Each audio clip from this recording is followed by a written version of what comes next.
Hello guys, प्रणाम, नमस्कार। आप कैसे हैं?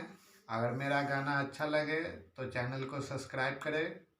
पहली बार आए हैं तो चैनल को सब्सक्राइब जरूर करें और गाना सुने। ज़्यादा से ज़्यादा शेयर, लाइक, कमेंट करें। बीड़ी बना के खियाई अपना पिया के बाहर न भेजवई हे। बीड़ी बना के खियाई अपना पिया के बाहर न भेजवई हे। नन्हे उमर बा पातर बलम के कैसे के ओकरा तेजबई हे। नन्हे उमर बा पातर बलम के कैसे के ओकरा तेजबई हे।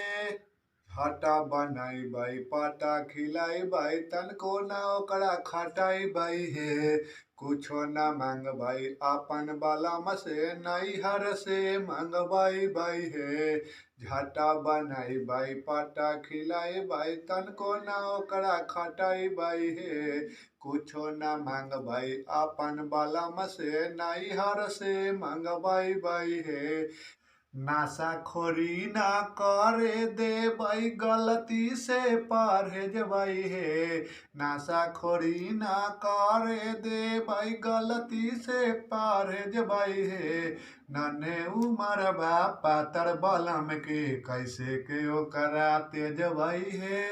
नन्हे उमर बा पातर बलम के कैसे के ओकरा तेज भाई हे। बीड़ी बना के खियाई अपना पिया के बाहर न भेजवई हे। बीड़ी बना के खियाई अपना पिया के बाहर न भेजवई हे।